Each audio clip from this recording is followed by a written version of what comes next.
उसके बाद जब मैं छपरा में और भी मामलों में मैं लोगों से मिलने जा रहा था, तब हर आदमी ने, ज्यादातर लोगों ने कहा कि साहब हमारे खाद की समस्या है, खाद नहीं मिल रहा। और ऐसे एक एक समस्याएं बहुत सारी आती है। मैंने तय किया कि अगर एक एक समस्या लेके मैं कहां तक ज्ञापन लेके, कहां तक कलेक्टर के पास जाऊंगा, मेरे पास तो कोई पद भी नहीं है जिससे मेरे को ये लोग ज्यादा तवज्जो दे। क्योंकि अगर मेरे को तवज्जो देते तो ये आप लोगों को, ये 12 में जो इतनी सारी समस्या है, ये समस्याएं खड़ी नहीं होती। लेकिन इनको पता है कि क्रोध होकर ये जो लोग समस्या लेकर गांव में, शहर में, अधिकारी ऑफिसों में जाते हैं, ये कहा 2 बार चक्कर काटेंगे, 4 बार चक्कर काटेंगे, और चक्कर काटने के बाद में थक हार कर घर बैठ जाएंगे। क्योंकि बैठे हुए कर्मचारी, अधिकारी भी इस बात को जानते हैं कि जो ऑफिसों में जो अधिकारी बैठे हैं उनकी इतनी साठगांठ उन नेताओं से, क्योंकि उन नेताओं के द्वारा ये अधिकारी लगाए गए हैं। और वो अधिकारी जानते हैं कि नेताओं के पास भी जाएंगे तो नेता हमारा पक्ष लेंगे, आम जनता का पक्ष नहीं लेंगे। ऐसे में एक एक समस्या को दूर करने की बजाय मेरे मन में विचार आया कि रोज रोज कहां तक इनसे लड़ेंगे। ये जो खाद की समस्या को लेकर, उसके अलावा आने वाली जो समस्या है, चाहे वो बिजली की समस्या हो, चाहे समर्थन मूल्य पर कांटे की समस्या हो, उन सारी तमाम समस्याओं को लेकर मैं कल अकेला शाम को 6 बजे यहां अपने बोरी बिस्तर लेकर आ गया कि जब तक कलेक्ट्री में बैठा रहूंगा, जब तक कलेक्ट्री में पड़ा रहूंगा,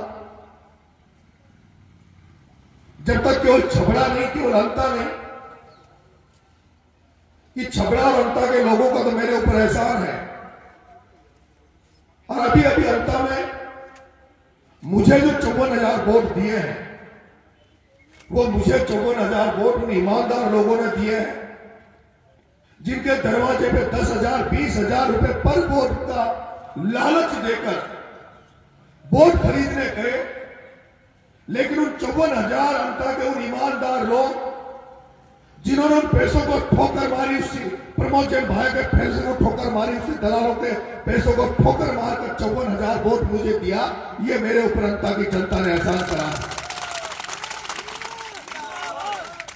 उन 54,000 ईमानदार, उन अच्छे लोग जो इस 12 की राजनीति में बदलाव चाहते थे, उन 54,000 लोगों का, उन छबड़ा के लोगों का, और केवल छबड़ा और अंता के लोग नहीं, बल्कि जो 12 और किशनगंज साहबा, जिनकी भावना यह थी कि एक लड़का लड़ाई लड़ने आया, ईमानदार लड़का लड़ाई लड़ रहा है, हमारी लड़ाई लड़ेगा। और जो मेरे समर्थन में जो लोग प्रचार करने आया, जिन्होंने मेरी मदद की, मेरा फर्ज बनता है, मैं इस 12 की धरती पर पैदा हुआ हूं, मेरा जन्म 12 में हुआ है, मैं अपने आप को 12 का बेटा मानते हुए 12 के लोगों की मदद करने के मन बनाकर इस कलेक्टर के दरवाजे पर आपके समस्याओं को लेकर यहां आया हूं। मैं जब 6 बजे यहां आया, 2 घंटे बाद में यहां खाद बीज के जो अधिकारी थे उनको बुला लिया गया। खाद के अधिकारियों को बुलाया, मेरे से यहां के पुलिस अफसर मेरे पास आए, उन्होंने कहा साहब वो खाद के अधिकारी आ गए, आप चलकर ऑफिस में बात कर लो। मैंने कहा मैं ऑफिस में बात नहीं करता, मैं बंद कमरे में बात नहीं करता, मैं यहां आया तो वो अधिकारी को मेरे पास भेजो, यहां सबके सामने वो बात करे, ताकि 12 की जनता को पता लगे कि नरेश मीणा गया, उसके बाद अधिकारी चेते, अधिकारी सोए हुए अधिकारी चेतने के बाद में खाद की व्यवस्था हुई। 2 घंटे बाद में आदेश आया कि 12 जिले में, राजस्थान में सबसे ज्यादा 2800 टन खाद उपलब्ध करवा दिया गया, खाद की रेकी भेज दी गई। लेकिन थोड़ी देर बाद में मैंने देखा, मैंने एक लाइन भी ये नहीं लिखी कि 12 में खाद भेज दिया गया है, मेरी वजह से खाद भेज दिया गया। मुझे दिखावापन नहीं आता, मैं तो जो करता हूं सड़क पे करता हूं, लोगों को सामने करता हूं। लेकिन मैंने एक लाइन नहीं लिखी, लेकिन किशनगंज का एमएलए लिखता है कि मैंने कृषि मंत्री को लिखा इसलिए खाद आ गया। बीजेपी का जिला अध्यक्ष लिखता है, सांसद साहब ने दुष्यंत सिंह ने लिखा इसलिए खाद आ गया। प्रमोद जैन भाया लिख रहा कि मैंने लिख दिया लेटर इसलिए खाद आ गया। मैं धन्यवाद दूंगा प्रमोद जैन भाया, दुष्यंत सिंह और उस नरेश सिकरवाल, ललित मीणा को कि मेरे वजह से नहीं, तुम्हारे लेटर लिखने की वजह से ये 12 का खाद आया है। मैं तुम्हें धन्यवाद दूंगा। धन्यवाद दे रहा हूं ललित मीणा तुझे, धन्यवाद दे रहा हूं दुष्यंत सिंह तुझे, धन्यवाद दे रहा हूं प्रमोद जैन भाया तुझे कि तुम्हारी वजह से इस 12 की जनता को खाद मिल गया। लेकिन मैं आह्वान कर रहा हूं तुम लोगों से कि केवल खाद की समस्या नहीं है। ललित मीणा, दुष्यंत सिंह, नरेश सिकरवाल, प्रमोद जैन भाया, राधेश्याम बैरवा, प्रताप सिंह सिंघवी, अरवा उर्मिला जैन भाभी प्रमुख, जिला प्रमुख नरेश मीणा, तुम्हें धन्यवाद दे रहा है कि तुम्हारी वजह से 12 की जनता को खाद मिल गया। लेकिन नरेश मीणा इस धरने में तुम्हारा आह्वान कर रहा है, तुम्हें बुला रहा है, आ जाओ मेरे साथ इस टेंट में। और वो जो अभी भी 30 समस्याएं 12 में बची हुई है, अभी भी जो फसल बीमा का पैसा किसानों को नहीं आया, जैसे तुमने खाद के लिए लाइन लेटर लिखा, उस फसल बीमा के पैसों के लिए भी लेटर लिखो। हम धन्यवाद देंगे कि तुमने कम से कम फसल बीमा का पैसा भी दिलवा दिया। मैं इंतजार कर रहा हूं, मैं वेट कर रहा हूं। मैं तुमसे आह्वान करता हूं, प्रताप सिंह सिंघवी, मदन दिला, जितने भी नेता है तुम लोगों से पूछ लो, आ जाओ मेरे साथ बैठ के मांग रोड से 12 की टूटी हुई सड़क को बनवा दो। आ जाओ मेरे साथ, जो ये समस्याग्रस्त लोग बैठे हैं इनकी समस्या को दूर करवा दो। ये बहन बेटी है, इधर आओ, वो कहां गई हो? इधर आओ, तुम आओ पहले, ये तुम आओ एक बार, तुम बैठो एक बार, ऊपर आ जाओ। ये छिपा विरोध से है, छबड़ा से। मैं कभी जिंदगी में इनसे मिला नहीं, कल ये लोग मेरे पास लड़ से मिले। इनके आप देख रहे होंगे, इनको कैंसर हो रखा है, इनको कैंसर हो रखा है। कैंसर की बीमारी कैसी होती है आप जानते हो? कैंसर की बीमारी कैसी होती है आप जानते हो?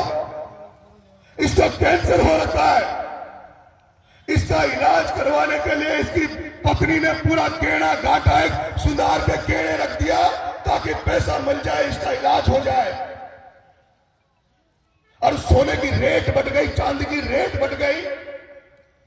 और जब सोने की चांदी की रेट बढ़ गई तो उसके रेट के साथ साथ, उस कीमत के बढ़ने के साथ साथ उस सुधार की नीयत भी खराब हो गई। सुधार की नीयत भी इनके गेड़े घाटे को खाने की हो गई। कई दिनों से चक्कर काट रहे थाने में, तहसीलों में कि हमारा गेड़ा घाटा दिलवा दो। जिसका पति कैंसर का मरीज हो, जिस घर में कैंसर का मरीज हो और जिसके पास इलाज का पैसा नहीं हो, और जिस पैसे की उम्मीद के साथ किसी ने अपना गेड़ा काटा, किसी दुकान में धर दिया, और अब वो दुकानदार भी साला बेईमानी कर रहा हो और वो पुलिस उसकी रक्षा कर रही हो, पुलिस उससे पैसा खाके इसको अगर इसका गेड़ा गेटा नहीं लौटाएगी तो इसका इलाज कौन करवाएगा? बताओ, कौन है इसका धनी? एक बहन मेरे पास आई,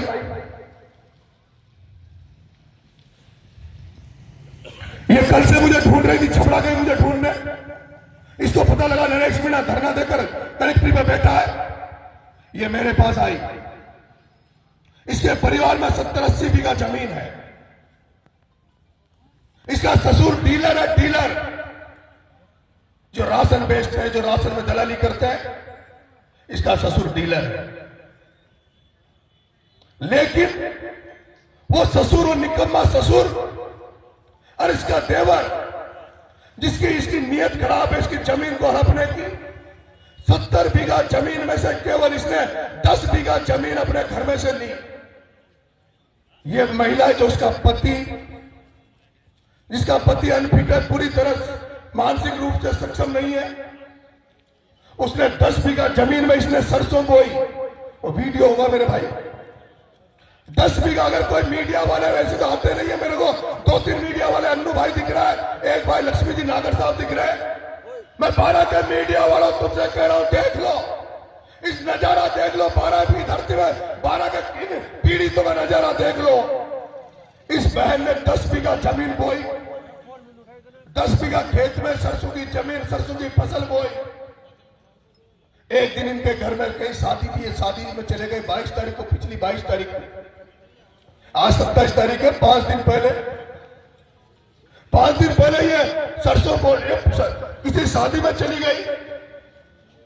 इसके ससुर और उसके 4-5 लोगों को ले जाकर रात के समय पूरी सरसों में जो हम लोग घास फूस को मारने की दवाई छांटते हैं, इसकी 10 बीघा की सरसों में पूरी वो दवाई छिड़क दी और पूरी सरसों को नष्ट कर दिया। 10 बीघा की सरसों को उसको नष्ट कर दिया। ये महिला थाने में जाती है, महिला थाने में जाती है, थाने में कोई कार्रवाई नहीं होती। और कार्रवाई वो इसका ससुर कहता है, अभी तो तेरी सरसों को नष्ट किया है, ज्यादा नाटक करेगी, इधर उधर भागेगी तो तुझे भी मार देंगे। ये महिला कल रोती हुई मेरे पास आई, इसके साथ ये महिलाएं आई है। ये इसकी गवाही है, ये इसकी गवाही है कि हम इसके साथ, इस बच्ची के साथ गलत हो रहा है, इस बेटी के साथ गलत हो रहा है। अगर कल ये बेटी आत्महत्या कर लेगी, अगर ये बेटी कल प्राण दे देगी तो उसका जिम्मेदार कौन होगा? मैं बारा की जनता से पूछना चाहता हूं। अरे इसका जिम्मेदार, अगर इसने प्राण दे दिया, मर गई, तो इसकी हत्या का केस केवल इसके ससुर पे नहीं लगेगा, इसकी हत्या का केस केवल इसके देवर पे नहीं लगेगा। ये अगर मर गई तो इसकी हत्या का दोष इस कलेक्टर पे, एसपी पे तो लगेगा ही लगेगा। पर अगर जो लोग, बारह के लोग मेरी बात को सुन रहे हैं, अगर इस बच्चे को न्याय दिलाना है, इस बेटे को न्याय दिलाना है, तो इस धरने में बारह के लोग बिना बुलाए, बिना निमंत्रण के आ जाना है। और अगर नहीं आए, इनके साथ कुछ अनहोनी होती है, ये मरते हैं, तो उसमें प्रशासन के साथ साथ, इनको लूटने वालों के साथ साथ मैं बारा की जनता को भी दोषी मानूंगा। क्योंकि बारा की जनता अब तक दोषी इसीलिए दोषी है क्योंकि इन चोरों को चुनाव जिताती, जो चोर इन गरीबों को मारने का काम कर रहे हैं, जो इन गरीबों को खून चूसने का काम कर रहे हैं, गलत अधिकारी लगाकर इनको लूटने का काम कर रहे हैं। क्या मैं गलत हूं? क्या हमारा दायित्व नहीं बनता? सब लोगों का, बारा की जनता का दायित्व नहीं बनता? क्योंकि अगर मैं लड़ रहा हूं, बहुत सारे कागज आ गए, ये कागज अब तक आए, ये शिकायतें आई हैं, ये शिकायतें आई हैं। मेरे पास क्या है? मैं किस दम पर बात करूं कलेक्टर से, किस दम पर बात करूं एसपी से, मैं किस दम पर बात करूं कलेक्टर से, किस बात पर बात करूं कलेक्टर से? अगर तुम्हारा बेटा एमएलए होता, तुम्हारा बेटा एमएलए होता तो टेंट टूट नहीं लगाता। और प्रमोद जैन भाया चोर, और प्रमोद जैन भाया चोर, और वो जो यहाँ नेता एमएलए एमपी बनकर बैठे हैं वो चोर। जब वो बिना किसी टेंट के, बिना उसके आने के बाद भी कलेक्टर के ऑफिस में घुस जाते हैं, कलेक्टर उनको चाय पिलाता है, एसपी उनको चाय पिलाता है। जब बिना धरना दिया, बिना टेंट लगाए उनको जब अंदर जगह मिल जाती है, बिना एक लेटर लिखने पर अगर खाद मिल जाता हो तो उनको धरना देने की जरूरत नहीं पड़ती। और वो तो धरना भी केवल नौटंकी करने के लिए देते हैं, वो केवल अखबार में छपने के लिए धरना देते हैं। पहली बार यह धरना जनता की सेवा करने के लिए धरना दिया जा रहा है। अगर नरेश मीणा एमएलए बन जाता, नरेश मीणा एमएलए बन जाता तो ये धरना नहीं, नरेश मीणा धरना नहीं देता। नरेश मीणा तुम्हें परेशान नहीं करता, नरेश मीणा कभी तुम्हें परेशान नहीं करता कि तुम नरेश मीणा के धरने में आना। फिर तो नरेश मीणा ठोकर देकर इस गेटों में घुस जाता, और फिर नरेश मीणा पर इन पुलिस वालों की, इन प्रशासन की औकात नहीं होती कि मेरी गिरबान पे हाथ डाल दे, मेरे शर्ट पे हाथ डाल दे, क्योंकि तब मैं एमएलए होता। लेकिन मैं अभी तो तुम्हारी तरह हूं, तुम्हारी तरह हूं। मैं तो केवल तुम्हारे लिए लड़ाई लड़ सकता हूं। और मैंने कहा था चुनाव में कि मैं पिपलोदी के बच्चों के लिए बिना जात पात देखे लड़ सकता हूं। 25 साल से बिना जात पात देखे मैं लड़ रहा हूं। तो एक बार मुझे मौका देना, हारत की राजनीति को बदल दूंगा। लेकिन मुझे कोई फर्क नहीं पड़ता, चुनाव का हारने का, जीतने का परिणाम से कोई फर्क नहीं पड़ता। अगर बारा की जनता इस धरने में मुझे आशीर्वाद दिया, क्योंकि समस्या चंद लोगों की होगी, लेकिन उसका असर पूरे 12 में आने वाले समय में पड़ेगा। अगर आज इनको हमने निजात दिला लिया, इनकी समस्या को दूर कर दिया, तो कल आने वाले समय में किसी को भी थाने तहसील के चक्कर नहीं काटने पड़ेंगे। अगर इस कलेक्टर को, एसपी को ये समझ में आ जाएगी कि 12 में राजनीति बदल रही है, 12 में जनता के लिए लड़ने वाले नेता खड़े हो रहे हैं, तो ये दोबारा किसी के साथ घात पाप नहीं करेंगे। इसलिए समय है खड़ा होने का, लड़ाई लड़ने का। मैं यहां बैठा हूं, आया था जब केवल एक खाद की समस्या लेके आया था, जब लेकर एक खाद की समस्या लेके आया था, लेकिन अब मैं यहां बैठा रहूंगा जब तक जिनकी वाजिब समस्या है, जो वाजिब समस्या जब तक कलेक्टर एसपी इन वाजिब समस्याओं को दूर नहीं कर देते, तब तक नरेश मीणा इस कलेक्ट्री में बैठा रहेगा। सारे लोग साथ रहे तो भी ठीक है, और 12 का कोई आदमी नहीं आया तब भी नरेश मीणा तो अकेला भी यहां बैठा रहेगा, क्योंकि मैं उन्हें वचन दिया था और उस वचन की पालना में मैं यहां बैठा हूं। आपको पता है शायद, मुझे बहुत लोग प्यार करते थे, चुनाव में बहुत दूर दूर से मेरे लिए खुद का डीजल बढ़ा के गाड़ियां फूंक तोड़ तोड़ के यहां प्रचार करने आए थे। शादी ब्याह का समय है, मेरे दो ऐसी शादियां हैं। एक तो सपोर्टरा में मेरा छोटा भाई लाला नाम का लड़का, जिसकी 29 तारीख को शादी थी, 25 लाख की स्कॉर्पियो निकलवाई, 25 लाख की स्कॉर्पियो गाड़ी निकलवाई, घर वालों से पूजा करने नहीं गया, माँ से पूजा, गाड़ी की पूजा नहीं करवाई, नई गाड़ी निकला के सबसे पहले वो अंता में मेरा प्रचार करने आया, और उसकी शादी है 29 तारीख को। एक मेरा भाई मन्नू, जिसकी बहन की शादी है धौलपुर, जो पिछले 20 साल से मेरे साथ मेहनत करता है, काम करता है। लेकिन मैंने रात को जब उनसे बात करी तो उन दोनों भाइयों ने कहा, भाई साहब हमारी शादी में तो हम कर लेंगे, लेकिन कम से कम आपने जब धरना दे दिया तो जिन लोगों के लिए आप लड़ाई लड़ रहे हो उनकी लड़ाई को पूरा करके आना। मैं उनको धन्यवाद दूंगा, आभार व्यक्त करूंगा कि मेरे ऐसे ऐसे साथी हैं जो मेरी भावनाओं को समझ सकते हैं, आपकी समस्याओं के बारे में सोचकर उन्होंने मुझे परमिशन दी कि मैं आपकी लड़ाई लड़ूं। मैं चाहता तो आपको, क्या मेरे पास संख्या की कमी है? अगर मैं चाहता पीले चावल बांटता, लोगों को इकट्ठा करता, माहौल बनाता, तो पैर रखने की जगह कलेक्ट्री में नहीं रहती। हमने तो पहले भी किया है। लेकिन मैं तो ये भी चेक करने के लिए अकेला बैठा हूं धरने पे। जैसे जयपुर में पिपलोदी के मामले में गया, तब भी अकेला गया था। जब नरेश मीणा पिपलोदी के बच्चों को न्याय दिलाने गया, तब केवल अकेला 5 बकरियां लेके गया था, लेकिन मेला लग गया था जयपुर में। आज यहां भी अकेला आया हूं। अब पता लग जाएगा हाड़ौती की जनता में, जिसको मैं जागृत करना चाहता हूं, जगाना चाहता हूं, वो जागृत हो रही है, नहीं हो रही है, वो लड़ने की क्षमता रखती कि नहीं रखती, वो अपनी समस्याओं को लेकर लड़ेगी कि नहीं लड़ेगी।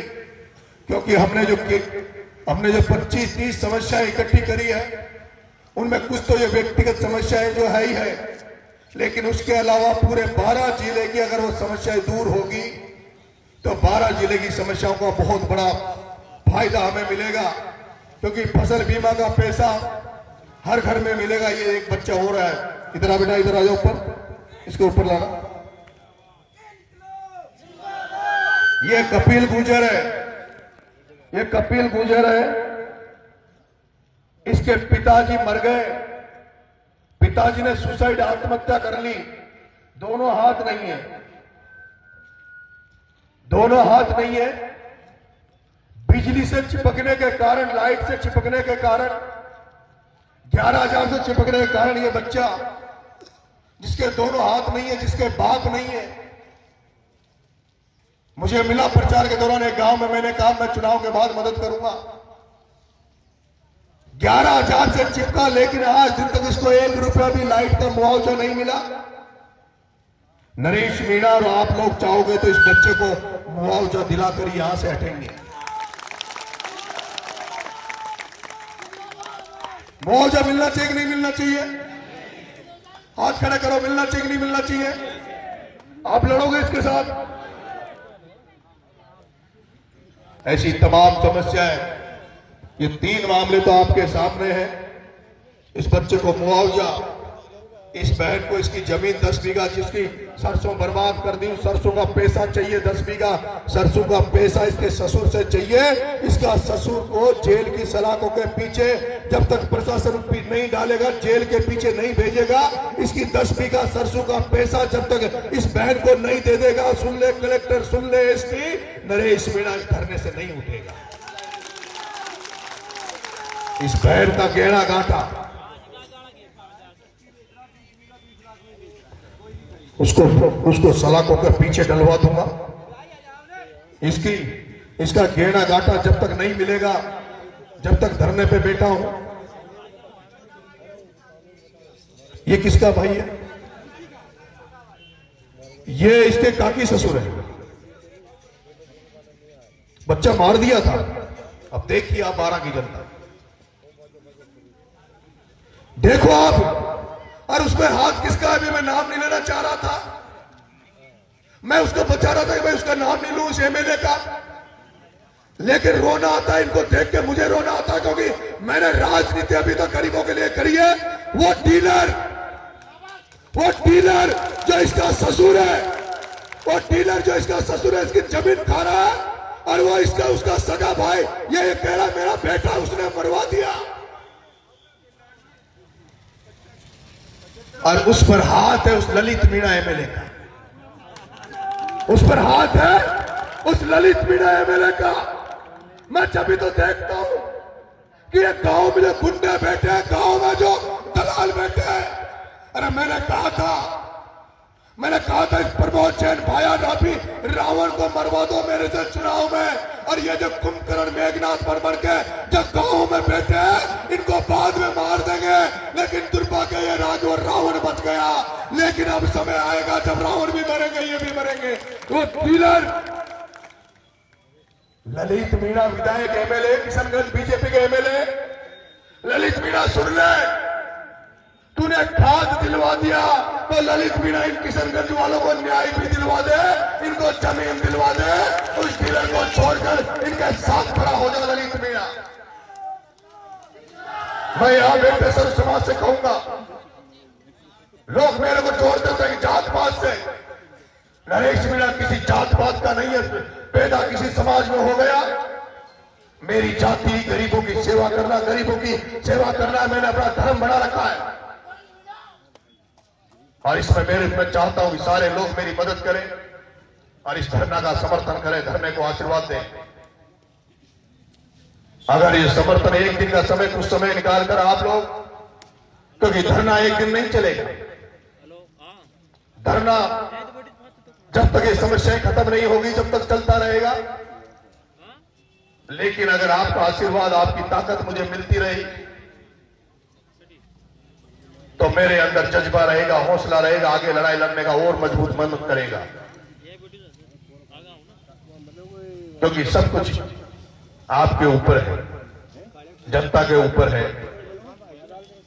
इस जनता की लड़ाई को आप सब लड़ेंगे, ऐसी मैं उम्मीद करता हूं। बहुत बहुत धन्यवाद। जो भी लोग समस्या लेके आ रहे हैं, जो भी लोग समस्या लेके आ रहे हैं, मेरे को समस्या बताने की जरूरत नहीं है।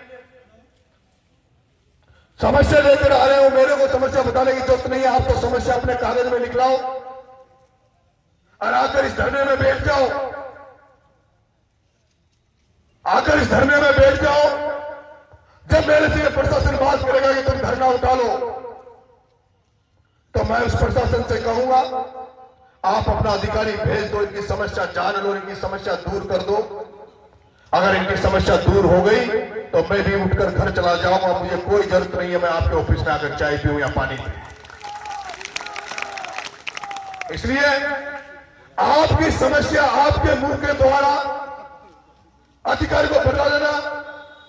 भजन लाल जी सरकार, हमने सुना था गांव में सरकार जाती है, कैंप लगते हैं, और मैंने तो देखा है कि जयपुर में मैं अभी रोज देखता था, वहां का जो जयपुर का जिला कलेक्टर था, उस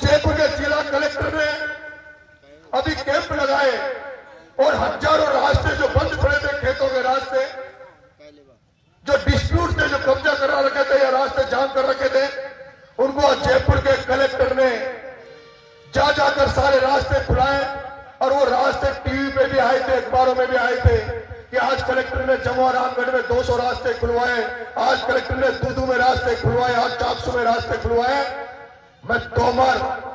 मैं 12 के जिला कलेक्टर तोमर तुमसे कहना चाहता हूं, इस ऑफिस में बैठे रह करके एसी में, गर्म एसी में बैठकर गर्मी लेने से और केवल दुष्यंत और वसुंधरा की चमचागिरी करने से, बीजेपी की चमचागिरी करने से काम नहीं चलेगा। सड़कों पर निकलो, ग्राउंड पर निकलो, फील्ड में जाओ, समस्या सुनो, समस्या सुनो। मैंने देखा है कई शमशान घाटों के रास्ते नहीं है, खेतों के रास्ते नहीं है।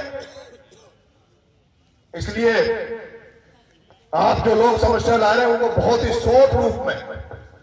शॉर्ट रूप में 5 लाइन में लिख कर लाओ, केवल 5 लाइन में, भाई हमारी ये समस्या है, हमें ये दिक्कत है और मैं बैठा हूं। लेकिन ऐसा नहीं है कि कल तक ये हमारी समस्या को सुन ले, समस्या सोल्व आउट हो जाए और कल के बाद भी परसों तरसों आएगी साहब वहां की समस्या रहेगी, तो मुथा की समस्या घर में जाओ तो पूछवा न जाओ। मां भी दूध जब पिलाती जब बच्चा रोता है, मां भी दूध बच्चों को तभी पिलाती जब बच्चा रोता है। अगर लगता है क्योंकि ये राजस्थान की जनता अदालत पहली बार कलेक्ट्री 12 में लग रही होगी, शायद ऐसा पहले बार राजस्थान में तो कहीं किसी ने नहीं देखा होगा कि एक व्यक्ति जनता को साथ लेकर कलेक्ट्री में जनता दरबार लगाए और जनता की समस्याओं को कलेक्टर के सामने रखे। ये जिला कलेक्टर और एसपी इसीलिए तो बैठे, ये भी जनसेवक है, जनता के नौकर है, मालिक बनने का प्रयास नहीं करे। ये कलेक्टर एसपी मालिक बनने का प्रयास नहीं करे, जनता के नौकर है और जनता के नौकर है तो नौकर बनने का अपना कर्तव्य फर्ज पूरा करें और फर्ज पूरा करके इनकी समस्याओं को सुनकर एक एक समस्या का निजात दिलाने का काम करें। ये आशा मैं इस प्रशासन से करता हूं। बहुत बहुत धन्यवाद। राम राम साहब।